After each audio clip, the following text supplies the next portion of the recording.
Welcome into Extra Time. Thank you as always for your tweets. We've got Stevie, we've got Ali, and back from holiday. Look at that, tanned. I'm going to wear a white shirt underneath, really to emphasise how I got a lovely tan in Portugal.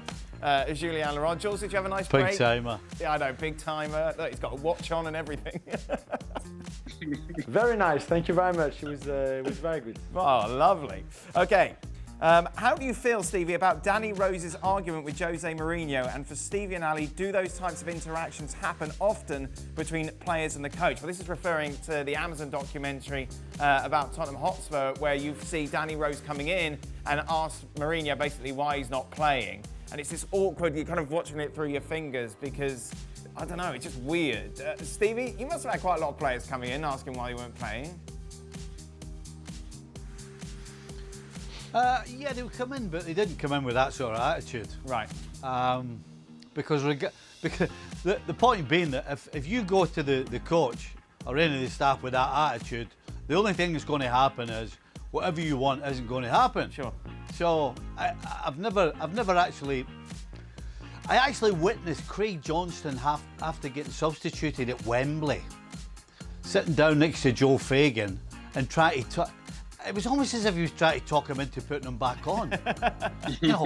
Why did you take me off? Why? I was doing everything you asked me to. And Joe was like, aye, okay, shut up. For some reason, we sat right next to Joe Fagan. And he kept going on, and eventually Ronnie Moran said, Craig, just shut up. Yeah. So he just stopped. But I'm sure he didn't quite use that's that very phrase unusual. either, Stevie, did he? No, he didn't. But no, that's unusual. But as I said, you go to a coach with an attitude like that, there's only one thing that's happened, whether you're right or wrong. Ali, would you ever, or did you ever go to a coach and ask why you weren't playing? Not in those terms, and I certainly did not go into the office of the coach and not only ask as to why I'm not playing, but also pointing out that the other guys are not doing the job either. Because at that point now you are taking shots at your own teammates, Sure. and that's a line that you shouldn't cross regardless. So when you start talking about, well, other guys are not doing the job, then why am I not playing? That it just doesn't send a message. If I were Danny Rose, or in the case of my days as a player, I think there are ways to approach it. I do remember a conversation I had with Steve Sampson, the coach of the LA Galaxy at the time. I said, okay, all right, what can I do? What can I do to get on the field? What is it that you need from me so that I have a clear idea as to what is it that would keep me in the starting 11 as opposed to keep me on the bench? And I think that's a far better way to approach it. Just being proactive and trying to get information from the coach. What are your expectations? And let me be the one that meets those expectations. If not, then just ride the bench, baby. For Stevie, as a former Liverpool player who went on to coach, if you're Klopp and you deliver the Champions League and then the Premier League and you can't get any real investment in the team, are you fuming? Yes, I understand the world's a mess, but others are buying.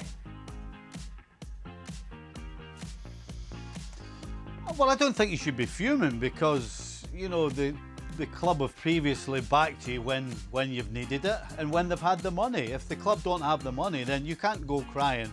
You can't go doing a Jose Mourinho and just complain because you can't get money every time you want it. And I don't think Klopp's that type of guy. So, no, he's got nothing to be angry about. They've backed him with 2 record signings and Van Dijk and Alisson. So he can't complain at all.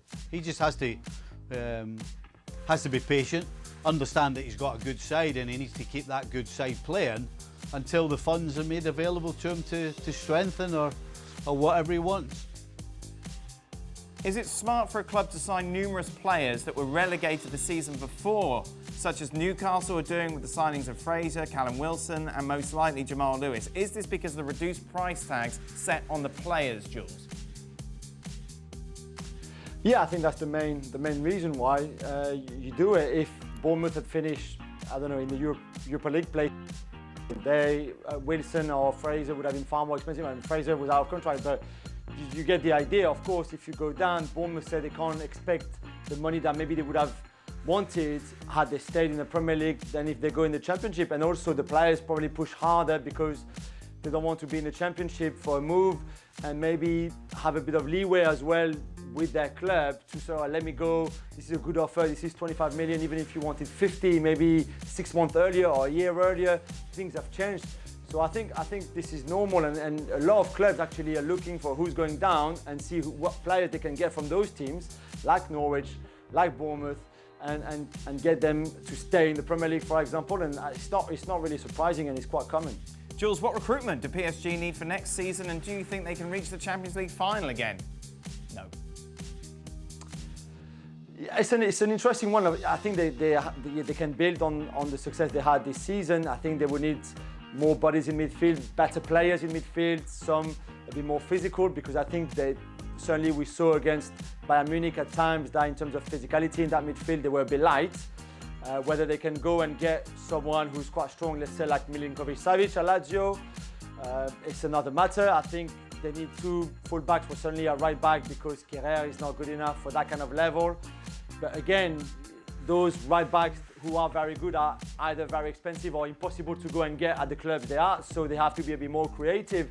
So there's a few positions where if they strengthen well and buy well, then they will certainly be a better side and have more chance to go again quite far in the Champions League. The problem is, right now they don't have the kind of money that they really need to improve the squad, and that would be a problem that they would have to sell first, someone like Draxler, for example, maybe some youngsters too, to go and get a midfielder, maybe 2 even, and then a right back as well. So it would be a difficult summer, I think, well, difficult month between now and the end of the transfer window on October the 5th. Ali, why is Barca not trying to sign defenders instead of forwards? They can actually score goals, but they can't defend. Well, you can copy and paste that question and ask that for the last decade for Barcelona. It is a valid question, and there is no simple answer other than the fact that there aren't that many defenders out there that you can go and get. And we have talked about the limitations of Barcelona financially and some of the difficulties that they have. So if you're going to go get what we consider a world-class defender, you're going to have to pay world-class price. And I just think as a philosophy for the club, if they're going to spend world-class money, it's going to be on an attacking player. It seems to be more of a cultural thing with the club than the need base of the club. They've needed a defender for a long time. Umtiti hasn't been the answer, whether that's injury or lack of performance. Lenglet does a job, but he has mistakes in him as well. Gerard Piqué has had his issues. Those are well documented as well. He'll play well for a long stretch of time, and then he'll have his struggles too. And then you just consider what's happening in the outside back position. Jordi Alba is getting older. They haven't had an answer for the right back position since the departure of Dani Alves. They've tried Semedo, not quite. They've tried Sergio Roberto, well, he's not a right back. And so, yes, there are issues defensively for Barcelona, but there have been issues defensively for Barcelona for years now, and they haven't addressed them then. I don't know why they're going to start now. Right then, Stevie, based on the results thus far in the Nations League, who are your top 3 favourites to win Euro 2021?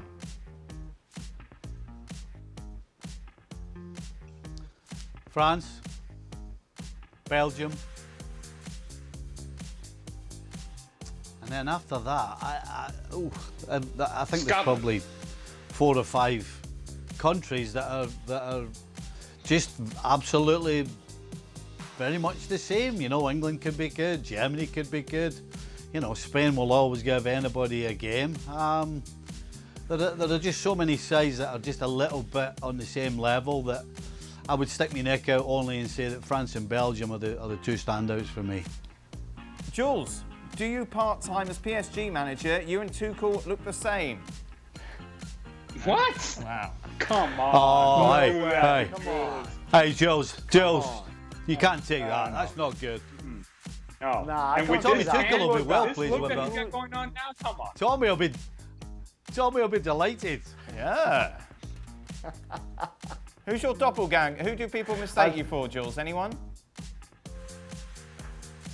No, not really, no. I mean, there's that French tennis player, Richard Gasquet, and there's a little bit something. No. There's a bit, yeah, there's a bit. Hey, there's nothing like. Yeah, I promise you. You're When I nothing was like younger, now I'm Gasquet. too handsome. You gotta let your hair go a little bit. You needed like a 2-day beer going on as well, Jules. Then we can get into Cascade conversation. Tell you what, you're more like Francois Durr and Flaming Gasquet. Not sure about that either. I don't know who that is. Right. Well, yourself's probably better. Ali, were you ever carded for diving? Have you ever had an important dive in a big match? I can't wait to hear the answer to this. I'll tell you what, I bet it's not as many as he should have had, put it that way. First of all, it's not diving, it is drawing fouls. Second of all, yes, I have been carded for diving. And no, I usually did not dive, quote unquote, in these big moments, if you will. I wasn't just a flat out diver. I felt contact. It didn't take much for me to go down, but there was contact. I wasn't just the kind of guy that nobody touched me and I just went down. That wasn't me. Are you buying that, Stevie? No, I'll take that. I'll take that. I can't honestly tell you that I saw him with no contact flop. Right. He wasn't a flopper. He was a smart, take the contact and go down as if he'd been hit hard. I mean, he was clever that way. He used to get right up my nose. Clearly, you've let it go, Steve. You've turned the page. Oh. Well, because I used to sit there with Moreno, right? And you can see the build-up, you can see when he's going to get it, and I'm sitting here with Mar going, right, this is going to be a free kick, just watch this. And there you go. One of your smart aleck defenders would just get too tight to him, he'd go down, referee would absolutely eat it up for breakfast, and they'd end up with a free kick about 25, 30 yards for goal. It happened all the time. That's it, gentlemen. That brings us to the end of today's show. Thank you very much. We'll be back tomorrow for more. Until then, goodbye. Well, thank you very much for watching ESPN on YouTube. For more sports highlights and analysis, be sure to download the ESPN app. And for live streaming, premium content, and let's not forget as well, ESPN FC 7 days a week. Subscribe to ESPN Plus.